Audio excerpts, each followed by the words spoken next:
Hello, hello, c'est Queen Miller. Comment vas-tu ce matin?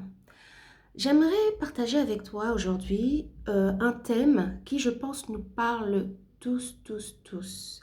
Mais avant ça, abonne-toi à ma chaîne et puis like si tu aimes cette vidéo. Alors, le thème que j'aimerais que nous puissions aborder aujourd'hui, c'est rebondir après un échec. Bon, on est d'accord que c'est un thème qui nous parle parce que tous nous passons par ce genre de situation. Que ce soit un échec professionnel, que ce soit un échec sentimental, que ce soit un échec... enfin voilà, n'importe quel type d'échec que tu peux traverser. Mais il y a aussi cette difficulté parfois de pouvoir te relever face à cette situation. Et c'est souvent une question de mental. Et il y a un homme que j'aime beaucoup lire, et ces derniers temps, je suis à fond dans son livre. C'est le livre de Réfléchissez et devenez riche de Napoléon Hill. Oui, Napoléon Hill. Et il y a une phrase qu'il a dit dans son livre où il dit l'échec est le germe de ta réussite. Waouh! Je me suis dit, bah ouais, parce que quand je regarde mon parcours, je regarde les échecs que j'ai pu traverser, je me suis rendu compte que ces échecs m'ont donné des leçons. M'ont donné des leçons et m'ont permis de pouvoir faire les choses autrement et différemment que ce que j'avais fait dans le passé pour ne plus avoir à revivre la même douleur que j'avais pu avoir face à cet échec. Mais il y a quand même un processus, un process qui va quand même nous aider et qui continuera toujours à nous aider si on met cela en pratique, de pouvoir ne plus subir et rester dans ces échecs qui parfois nous détruisent et détruisent même notre environnement et l'environnement de nos familles. Alors, j'aimerais te donner quelques points qui vont pouvoir certainement t'aider à rebondir face à une situation difficile et face à un échec. Premièrement,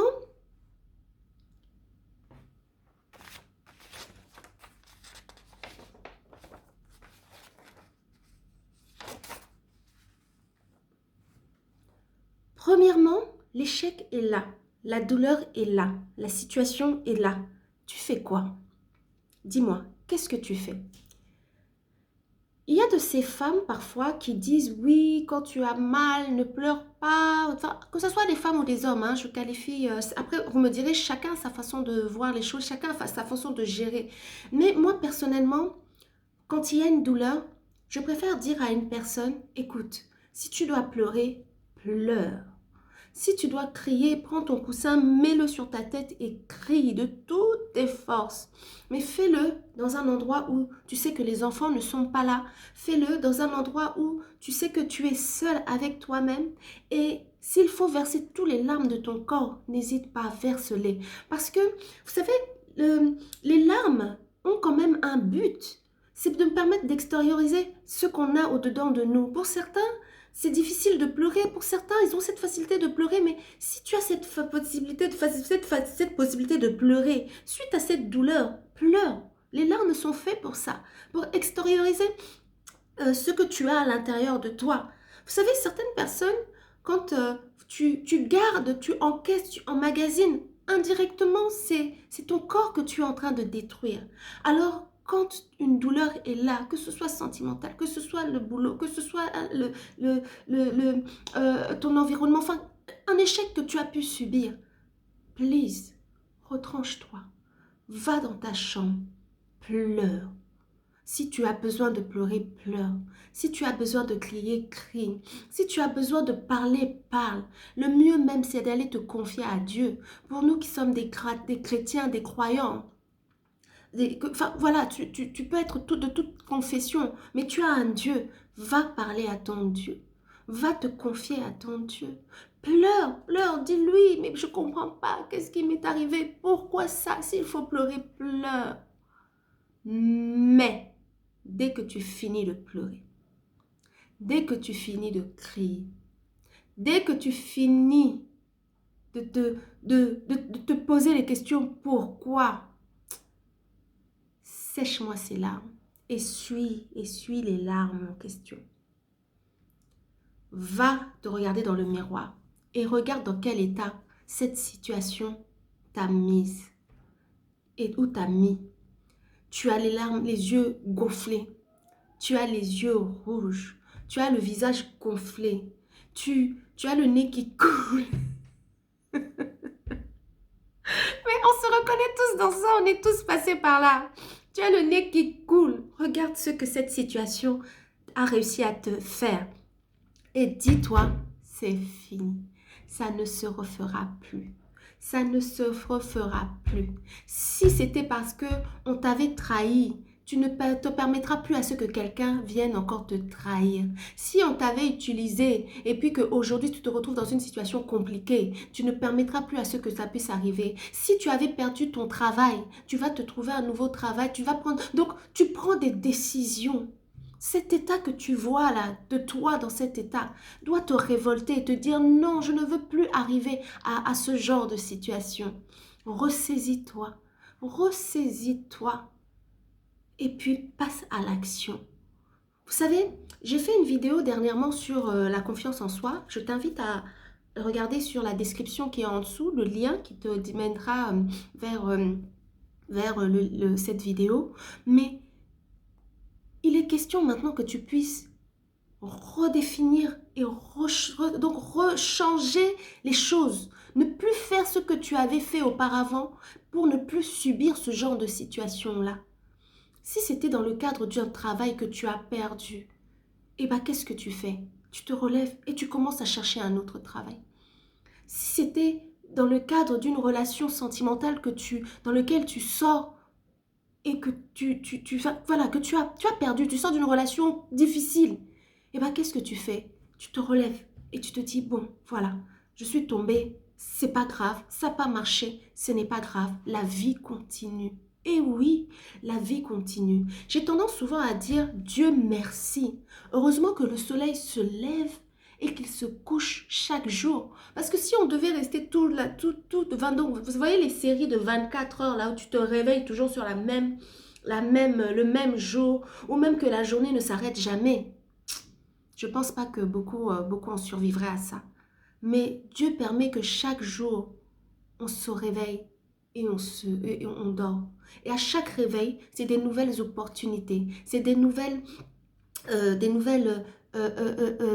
comment dire, des nouvelles options, des nouvelles forces, des nouveaux chemins qui se présentent à nous. Et ça nous permet à nous aussi d'avoir une réflexion qui nous permet de pouvoir améliorer les choses, de pouvoir changer les choses, de pouvoir rediriger les choses. Donc l'échec n'est pas une fatalité. L'échec n'est pas une fatalité. Au contraire, c'est pour toi une opportunité. Prends ça comme une opportunité de pouvoir améliorer, de pouvoir changer et de pouvoir faire les choses autrement que ce que tu avais fait dans le passé. Oui, la vie parfois n'est pas facile. Oui, parfois tu te demandes mais qu'est-ce qui m'arrive? Pourquoi est-ce que j'ai vécu ça? Parfois la vie même est injuste. Mais est-ce que c'est une raison pour que tu puisses te morfondre dans ton sang? Pour que tu puisses rester dans des états difficiles? Regarde tes enfants. Regarde ta famille. Et j'insiste même sur tes enfants. Si même c'est toi-même qui prends en charge tes enfants, si même c'est toi-même qui a cette charge de toute une famille, cette famille compte sur toi. Alors il faut que tu prennes cette force-là de te relever, cette force-là de leur montrer que non, c'est vrai, c'était difficile, mais bon, ça va aller. Demain, ça ira encore mieux. Vous savez, je me rappelle, après, j'ai traversé quand même aussi des moments difficiles dans ma vie et je n'aimais plus prendre soin de moi. Je ne voulais plus... je me réveillais le matin, je m'asseyais, je regardais la télé, je mangeais et puis bon, je me disais, ah, advienne ce qu'il adviendra. Et même pour vous dire que je n'arrivais même plus à prier parce que je me disais, mais Seigneur, et indirectement, en fait, dans ce genre de situation, tu n'as pas envie de prier. Mais tu fais des prières sans t'en rendre compte. Hein. Tu lui dis, ah Seigneur, franchement, j'ai même plus envie de te prier. J'ai même plus envie de me rapprocher de toi parce que j'avais parlé, je t'avais prié, je t'avais demandé, mais je vois que tu n'as rien fait. Donc, ah, franchement, je laisse tomber, mon Dieu. Tant pis. Mais ne vois-tu pas que tu viens de lui adresser une prière? Parce que tu lui parles. Tu t'adresses à ton Dieu. Mais ce Dieu, il est tellement bon parce que il permet que tu puisses avoir une prise de conscience de ce qui est en train d'arriver. Mais il faut que cette prise de conscience vienne aussi de toi. il faut qu'elle vienne aussi de toi. Elle viendra même de toi. Elle viendra de toi. La vie, comme je dis parfois, ne nous donne pas tout ce que l'on désire, mais nous avons la possibilité d'influencer nous-mêmes sur notre propre avenir et notre propre désir. L'échec va arriver, ça peut arriver, mais ça ne peut pas être pour toi une solution pour arrêter, te stopper. Non, au contraire, tu dois te relever, tu dois avancer. Ok, j'ai fait face à un échec. Bon, qu'est-ce que je fais? Comment je me relève? Comment j'avance? Comment je change les choses? Comment je maîtrise les choses? Comment je me retire? Là où je devais me retirer, face à cet échec, il a fallu que j'arrive à cet échec pour réussir à me retirer. Parce que si j'étais encore dans cette histoire-là, je n'allais peut-être même pas avoir donc, avoir une meilleure situation que ce que j'étais censée avoir. Là où j'étais, je me pensais parfois même être dans le bon. Mais Dieu permet une séparation, il crée un échec, il crée une situation qui fait que tu es obligé de quitter de là où tu es pour avancer. Et c'est là quand tu avances, tu te rends compte que, ah ouais, au fait, c'est là que je devais être et pas là où j'étais. Donc, voilà un peu cette petite vidéo qui, j'espère, va te motiver, va te booster et va te dire, écoute, ouais, c'est bon, c'est pas facile, mais non, je dois me relever, je dois avancer, je dois penser à mes enfants, surtout mes enfants. Mes enfants, ne pleure pas devant tes enfants, ne te mets pas dans des états devant les enfants. Vous ne pouvez pas imaginer combien ça affecte nos enfants de nous voir pleurer, comment ça affecte nos enfants de nous voir mal. Au contraire, on doit rester fort pour eux. Tu as mal, tu le regardes, tu lui souris et tu lui dis ça va aller. Et bizarrement, vous verrez que les enfants sentent, ils voient que ah maman ça va pas. Vous savez, moi mes enfants, quand ils me regardent, ils disent maman ça va. Surtout mon fils aîné, hein. Il me regarde et dit maman ça va. Et je le regarde, je lui dis oui ça va. Mais au fond, je sais. Je sais que ça va pas. Et lui-même il le sent. Mais le fait seulement que je lui montre que je vais bien malgré ma douleur, ça les apaise quand même. Oui, ça les apaise. Donc, je compte sur toi. N'oublie pas de t'abonner à la chaîne et de liker cette vidéo si tu as aimé. Et puis, dis-moi un peu, dans les commentaires, dis-moi comment est-ce que toi, tu as eu à gérer tes échecs et comment est-ce que tu as eu à rebondir. En tout cas, merci de m'avoir suivi et je vous dis à très bientôt et surtout, je compte sur toi.